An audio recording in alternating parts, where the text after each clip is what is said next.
Hi, this is Rian Portuguese, your millennial psychologist, at welcome sa The Breakdown Podcast, where we break down the thoughts, feelings, and experiences that make us human. Maraming salamat nga pala sa pagsuporta sa podcast na to at magkakaroon pa kami syempre ng maraming episodes para sa inyo. Kaya please, wag niyo naman kalimutan na i-like ang aming social media pages at i-follow o kaya naman mag-subscribe sa aming YouTube channel.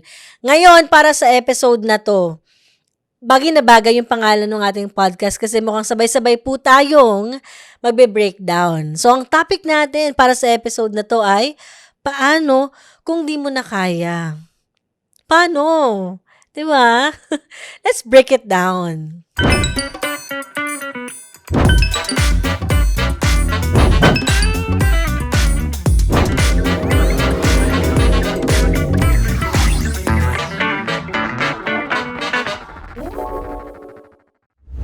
Kayo ba, naranasan nyo na ba yung patuloy ka pa rin na nag-show up kahit hirap ka na? Yung hindi alam ng mga tao sa paligid mo na meron kang pinagdadaanan. Siguro at some point, meron kang ganong klaseng nararamdaman, ano? Yung pakiramdam na hindi ko na kaya. Ganon. Sinasabi mo ilang beses mo nang inuulit sa mind mo, yung katawan mo parang gusto na rin bumigay, di ba? May ganon tayong feeling at some point, no? Ngayon ba? Nandiyan ka ba ngayon? Pero ang hirap kasi, nandito yung point na may times, lagi ka pa rin na dapat mag-show up. Marami akong mga na-encounter na ganitong klaseng stories na wala silang choice kundi mag-show up. Wala silang choice para mag-give up kasi hindi nila afford. Alam nyo, nakikita ko kayo, nararamdaman ko din kayo. At some point, nakaka-relate din ako sa ganong klaseng experience. Kaya sa episode na to, magkaroon tayo ng heart-to-heart conversation, no? I-breakdown natin yan. Kaya kung may feeling ka na parang gusto mong mag-give up ngayon, nandito ngayon ako at susubukan natin na i-navigate yung ganitong klaseng karanasan. And sana, no? Baka mag-breakdown ka nga dito sa podcast na to eh. Pero hayaan mo lang mag-flow. Kung ano man yung mag-flow sa emotions mo, hayaan mo maging tao ka para sa episode na to. So, bakit nga ba? Bakit nga ba struggle na mag-show up tayo? Bakit nga ba struggle din na kapag meron tayong nararamdaman, tapos kahit ang bigat-bigat na, drain na tayo, hindi talaga tayo totally okay, pero hirap na hirap tayo na mag-take ng pause, mag-self-care, nang hindi nagi-guilty, di ba? At mag-open up dun sa mga taong mahalaga sa atin. Bakit ang hirap sa ating aminin at sabihin na hindi ako okay? 'Di ba? Ang default answer natin parati kapag nangangamusta, 'di ba? O kamusta ka? Okay lang, 'di ba? Unang kasinungalingan natin 'yan. May times parang automatic response natin na okay lang. Pero 'di ba pag tatanungin mo ulit yung question na 'yon, pero kamusta ka nga ba talaga? Okay ka lang ba talaga? 'Di ba mapapaisip ka? Okay nga lang ba ako? Oh, yun yung mga usual na magandang exercise din natin eh, 'di ba? Para mag-reflect, okay lang ba talaga ako? Yun. So, marami sa atin, may ganun tayong feeling, may ganun tayong struggle na mag-open up kasi kanya-kanya naman ng rason yan. Gusto ko na at this point, habang nagsasalita ako, nagre-reflect ka. Sa'yo, ano ba yung pinanggagalingan kung bakit ang hirap sa'yo na magbukas o kaya magsabi? Nanggagaling ka ba dun sa punto na ang hirap magbukas or ang hirap magsabi kasi na-invalidate ka lang? Nahirapan ka bang mag-open up kasi hindi porket may mga tao sa paligid mo at madami sila, automatic na may nakikinig sa'yo? Feeling mo hindi pa rin sila makukonsider na safe space? Hirap ka bang magbukas kasi, nakasanayan sa inyo, sa family niyo or sa household ninyo na hindi mag-express ng nararamdaman? O nakasanayan mo ba na dapat lagi kang strong?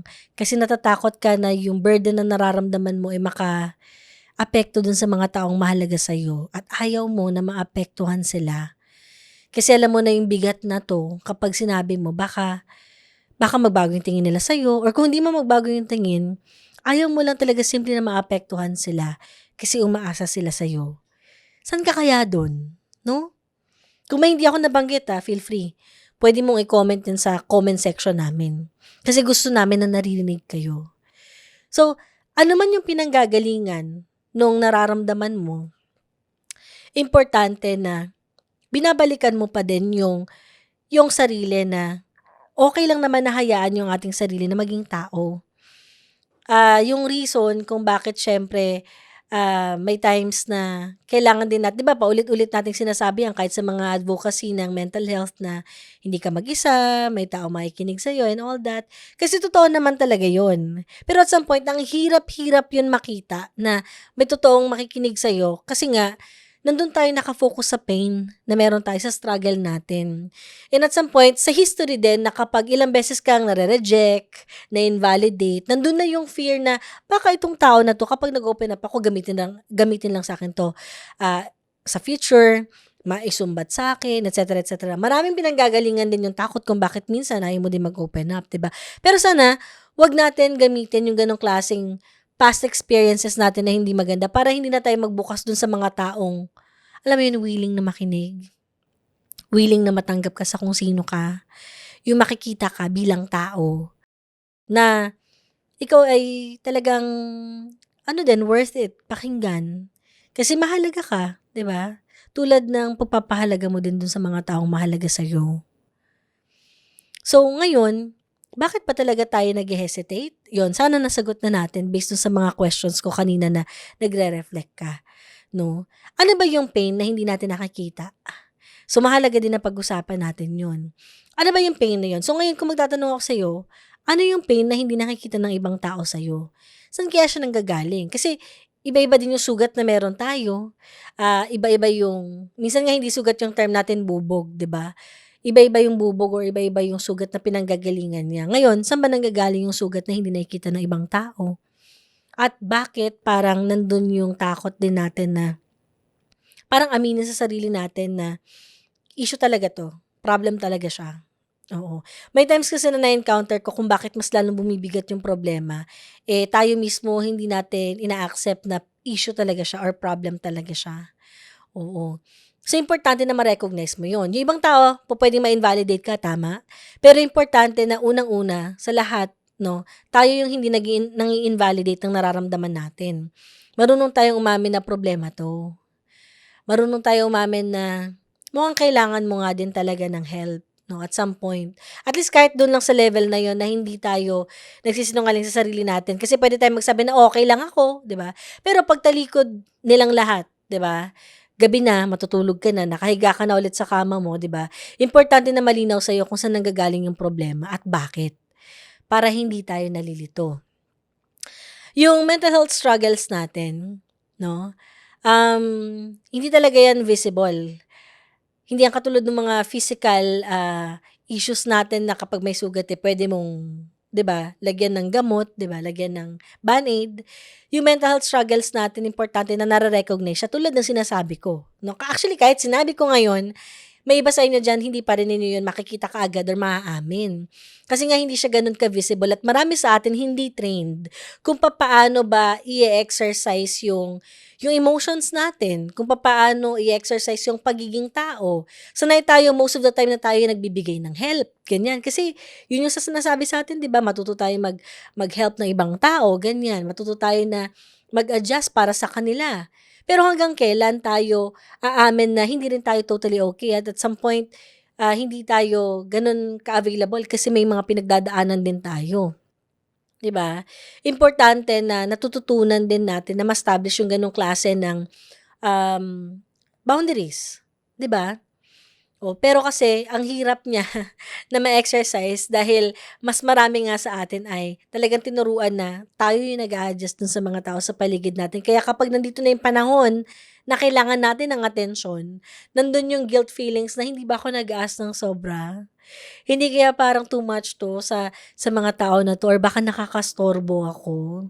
Pero magandang reflection din 'to sa sarili natin, Nakakastorbo ka nga ba talaga? Kasi baka importante din naman na hayaan mo yung mga taong mahalaga sa paligid mo na ibigay nila yung gano'ng klase ng attention, gano'ng klaseng love, gano'ng klaseng care na binibigay mo din sa kanila, 'di ba? Para ma-exercise din sa kanila yung gano'ng klaseng, 'di ba, sitwasyon or pagkakataon na maparamdam nila sa'yo na mahal ka nila, na mahalaga ka din, 'di ba? Minsan tayo din lang na nag-iisip ng gano'n, 'no? Pero siguro bukod dito sa mga nasasabi ko, mahalaga din na pag-usapan natin yung hindi din visible pagdating sa mga struggles. Example nito yung, mga high functioning na burnout, 'di ba? Yung mga may high functioning mental health problems. Sinasabi ko na high functioning kasi hindi siya totally halata. Kasi ito yung mga type of people na highly functioning sila sa certain areas ng life nila. Tulad ng halimbawa sa trabaho o kaya sa school. Hindi mahalata ng ibang tao na may problema sila kasi ang galing-galing ng performance sa school, ang taas ng grades, sa quizzes, sumasagot. Tapos leader pa halimbawa sa eskwelahan. Or kung hindi man leader sa lahat ng yun, okay naman yung grades, pumapasa naman, 'di ba? O kaya naman sa trabaho, maganda rin yung performance niya, 'di ba? Laging okay siya, nakakapag-function. Pero 'pag siya na lang mag-isa, nandun na, dun na talaga lumalabas na meron talaga siyang problema. So, puwedeng high functioning siyang tawagin kasi sa ibang area, okay. Pero 'pag ni-reflect ulit natin yun, hindi pa rin siya totally gano'n ka-functioning sa certain areas kasi may impairment na. Affected or napipilayan yung ibang area ng buhay niya like relationship, pupuwedeng napapabayaan yun kasi masyado nagfo-focus dun sa na-mention ko kung saan siya mas magaling. Kasi mas dun niya nakikita minsan yung worth or kung ano man yung ibig sabihin nun para sa kanya, 'no? So, invisible, 'di ba? Kaya yung iba nagugulat sila na, "Ha, merong problema si ganyan? Ha, meron kang depression? Ha, meron kang anxiety kasi hindi halata." Aba malamang, hindi naman kasi talaga nakikita yun. Wala din sa itsura. Minsan nga mukhang strong lang yung isang tao pero meron talaga siyang official diagnosis na mental health problem or kung hindi man official diagnosis, makikita mo meron palang mabigat na pinagdadaanan, 'di ba? So, bakit kailangan natin quietly na sinasalo parati 'to ng mag-isa, 'no? Bakit? Na-mention ko na 'yun kanina and at some point nakapag-reflect na kayo ng mga sagot ninyo. Pero importante na ma-recognize din natin na malaki din yung contribution ng mismong culture na meron tayo. Aminin natin dito sa Pilipinas, meron pa rin tayong social and cultural stigma kapag nag-open up tayo. May mga taong nag-iisip na weak kang tao kapag nag-open up ka ng problem mo. Pero again, sa mga nakikinig ngayon, ano man yung generation mo, pero mas may hope ako sa Gen Zs and millennials ngayon, guys, please lang, 'di ba? I-break na natin yung ganitong klase ng cycle. I-normalize natin yung conversation. Dapat hindi natin inaantay yung mga taong mahalaga sa atin na kamustahin sila.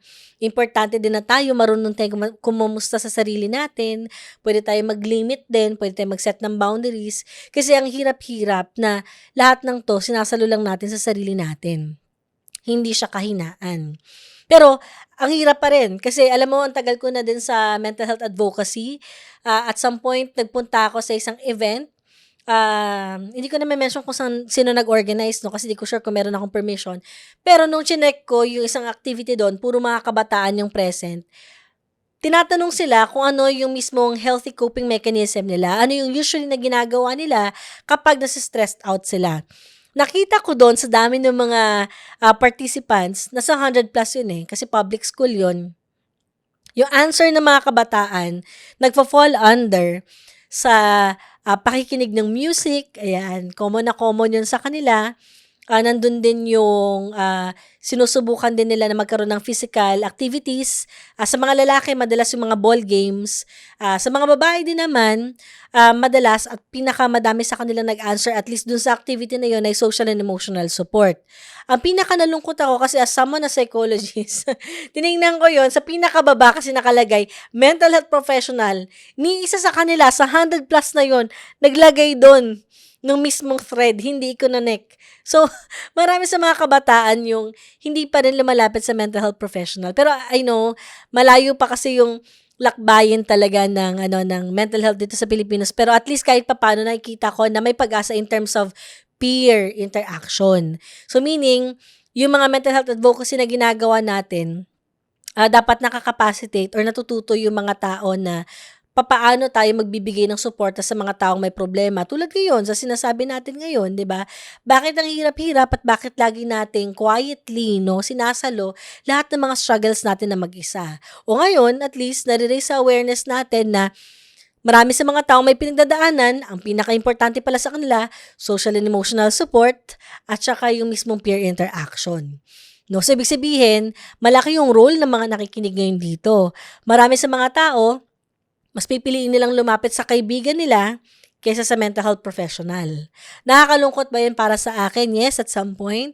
Pero so far may pag-asa kasi ibig sabihin, may mga tao na puwede lang pala silang i-empower para mas maging safe space. Kasi kahit sino sa'tin merong puwedeng gawin para mas mabawasan or maibsan yung problema nila at minsan enough na yun. Minsan hindi na kailangan makapunta pa sa mental health professional para maibsan yun.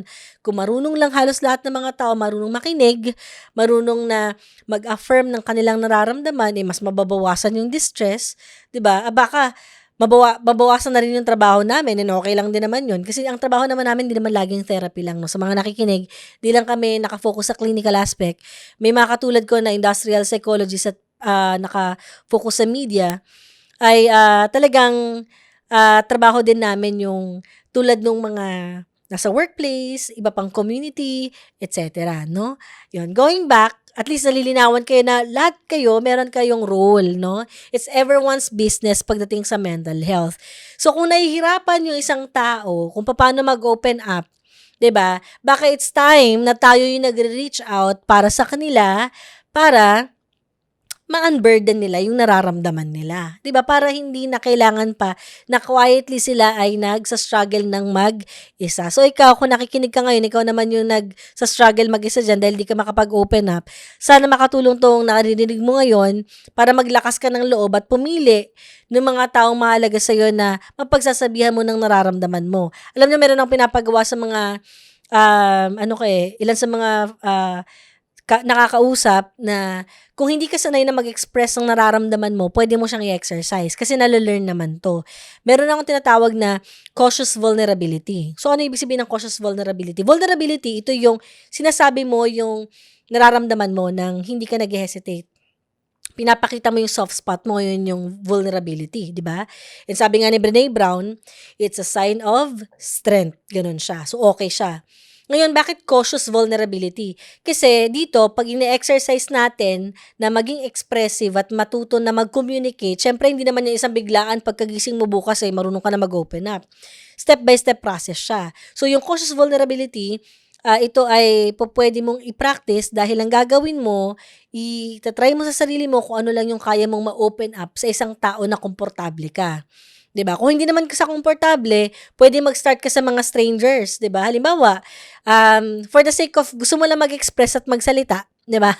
Puwedeng halimbawa sa stranger, nagsabi ka lang like, "Saan po papunta dito?" Or, "Ano pong puwedeng gawin?" Ganyan. Nagta-try ka lang for the sake of mag-express. Ang goal ay mag-express lang na mag-express, and tignan mo yung sarili mo kung nagagawa mo, 'di ba? Kahit yung pinatutungkulan nung pag-express mo ay walang kinalaman dun sa problema, pero natututo kang mag-express, yun lang naman yung goal. Then eventually, step up mo yung game, 'di ba? Gawin mo kung saan ka komportable na kaibigan, hindi siya sanay sa'yo halimbawa na ikaw yung nag-i-initiate ng conversation, at some point, puwede ka mag-open up or mag-share lang halimbawa ng napanood mo, napakinggan mo, bakit mo siya gusto, bakit maganda yung napanood mo halimbawa, or kung anong topic na interested ka na feeling mo okay lang na magkaroon ka ng initiative na magkaroon ng chit-chat. Hanggang sa eventually, paulit-ulit mo siyang gagawin, masasanay ka na mag-express. Ayan, o sana nagkaroon ka ng konting idea ha sa mga taong hirap na mag-express at mag-open up. Ayan. So, going back, doon sa pinag-uusapan natin, no, pagdating doon sa mga kaso ngayon ng anxiety, depression, burnout, nag-i-increase siya sa bansa natin. O, lalo pa ngayon, may mga recent social issues tayo na nangyayari. Nagmamahal ngayon ng krudo. At syempre kapag nagmahal ang krudo, lahat yan magtataasan palalo. So, dagdag pa yan, no? Nakakadagdag yan sa problema natin. Kasi ang financial ay meron ding impact sa mental health natin. So, yung mga ganyang klaseng mga issues, no, kasamahan mo pa yun ng personal problem sa family, sa relationship, o kaya naman talagang predisposed ka sa mental health problem, nag-i-increase yan. So, dahil nag-i-increase yan ngayon, anong po pwede nating gawin as a collective, 'di ba? So, yung mga na-mention ko kanina, sobrang laking help na yon na marunong kang mag-create ng safe space at marunong kang makinig sa isang taong marunong mag-open up or at least nag-o-open up, no? Ayan. So, siguro ito din yung reminder natin. Dahil kanina pa ako ebas ng ebas dito, 'di ba? Gusto ko lang naman na sabihin na itong mga mental health conditions tsaka yung, nakikita nating burnout, may mga times na nag-o-overlap yang mga 'yan. Kung sakali na meron kang pinagdadaanan, hindi mo ma-pinpoint kung anxiety ba 'to, depression ba 'to, or ito ba ay burnout, okey lang naman na ma-describe mo siya, at least nakikita mo lang kung saan yung problema. Wag ka mag-self-diagnose, kailangan mo lang maintindihan kung ano yung nangyari sa'yo, tapos siyempre maganda na mag-ask ka ng talagang help para sa'yo, ano. And puwede rin naman i-increase mo halimbawa yung mga self-care strategies mo para mabawasan o maibsan yung ganitong klaseng distress na nararanasan mo. And importante din na makapag-reflect ka kung at some point ikaw mismo meron kang mga pinagdadaanan tulad nung na-mention ko, malamang yung mga tao sa paligid mo meron din namang pinagdadaanan. So, ibig sabihin nun, importante na marunong tayong, makinig sa mga taong nangangailangan sa'tin lalo pa halimbawa lumapit sa'tin, 'di ba? Importante na nagbibigay din tayo ng help sa kanila, 'di ba? Yung kumbaga kung titignan mo, may empathy dun. Kung nagsa-struggle ka dito or meron kang pinagdadaanan, malamang may mga pinagdadaanan din yung iba at hindi mahirap na i-konekta yun, 'di ba? Kasi may kapwa tayo, hindi siya iba sa'yo. 'Di ba? So, gamitin mo 'yon para kahit papaano is magkaroon ka ng connection dun sa tao na 'yon. At the same time, para mas ma-exercise pa lalo yung listening ability mo at mas maramdaman niyang may pakialam ka sa kanya, 'di ba? Sinusubukan mo lalo na, alam mo 'yun, i-explore yung shine-share niya sa'yo. Siyempre nandun din yung hindi ka basta-basta nagbibigay ng advice, nandun yung instead na magbigay ka ng advice, nagtatanong ka para mas magkaroon ng clarity, 'di ba, kung ano pa yung mga dapat na gagawin. Yun lang naman minsan yung kailangan ng isang tao. At kapag na-exercise mo yun, na-demonstrate mo yun ng tama sa kanya, 'di ba, mararamdaman niya na, may isa palang tao na nagke-care sa akin. Ganito pala yung pakiramdam ng empathy. Ang sarap-sarap sa feeling, 'di ba? At malalaman niya na hindi lang pala siya mag-isa. Kasi totoo naman yun. Hindi ka naman din talaga mag-isa kahit parang feeling mo, wala kang kasama. Nagkakataon lang talaga minsan, hindi natin nahahanap yung mga tao talaga na nandiyan para sa atin, 'di ba? Kaya hindi natin malalaman kung hindi natin susubukan. Kaya ito din yung reminder natin sa inyo, 'no? Importante na mag-hold on tayo, maniwala tayo dun sa pinagkakapitan natin, yung mga reason natin kung bakit tayo nandito pa rin. And wala akong pakialam kung ano man yang pinagkakapitan mo na yan na hindi yan necessarily dapat na grand. Kahit maliit lang yan. Kahit para sa pusa mo, sa aso mo, 'di ba? Kahit para sa kanila, 'di ba? Okay lang din naman 'yun. Kahit kahit kahit dun sa nagho-hold on ka kasi na-excite ka na pagdating ng rest day may titikman kang panibagong restaurant, ganyan. O kaya naman meron kang gustong i-try, meron kang gustong puntahan. Kahit hindi siya sobrang grand or big na tulad nung dine-describe sa social media na dapat meron kang malaking why or malaking purpose, hindi yun necessarily na gano'n. Okey lang na mag-hold on ka sa mga maliliit na bagay. Okey lang yun na magpatuloy ka dun sa mga bagay na yun na kahit papaano nagbibigay sa'yo ng konting drive. Pero sana sa bawat pag-hold on mo na yun, hindi mo nakakalimutan na nagho-hold on ka kasi para sa'yo, 'di ba? At the end of the day, dapat din natin nakakalimutan yung sarili natin. So mag-hold on ka, hindi dahil para lang sa pamilya, hindi dahil para dun sa aso at pusa mo, o sa trabaho mo, o sa kung ano pa man. Sana mag-hold on ka kasi alam mo na mahalaga ka, na may saysay yung buhay. So yun, at hindi ka mag-isa. Sana sa dulo na 'to, dahil nakaabot ka dito, gusto kong sabihin na maraming salamat dahil ngayon pa lang pinapakita natin dahil umabot ka sa dulo, alam mo na hindi ka mag-isa kasi tulad ngayon naririnig mo yung boses ko, pagpapatunayan na hindi ka mag-isa kasi nandito ka pa rin. So, gusto ko sabihin lang na nakikita kita, nafi-feel kita, alam ko yung struggle mo at some point. Hindi ko man alam exactly kung ano yun at kung saan siya. Pero nakikita kita, nararamdaman kita, naririnig kita. At kung sakali man na ngayong araw, o kung ano man, kung kailan mo 'to napakinggan, parang ang heavy-heavy nito, okay lang. Okay lang na mag-take ng pause. Kapag pagod tayo, hindi dapat sumusuko. Pag pagod tayo, dapat nagpapahinga tayo. Okay lang na huminga at magpahinga. At ayos lang din na mag-ask ng help. So, kung meron ka man dapat ditong mapulot, yun na, walang duda, ikaw ay mahalaga. So, maraming salamat sa pakikinig at kung palagay mo nag-resonate ka dito sa episode na to, tandaan mo na hindi ka mag-isa sa kung anumang pinagdadaanan mo. At palagay mo kung meron kang kilala na nangangailangan din itong podcast na to, pwede mong i-share to sa kanya. So, until our next breakdown. This is Crossroads Media.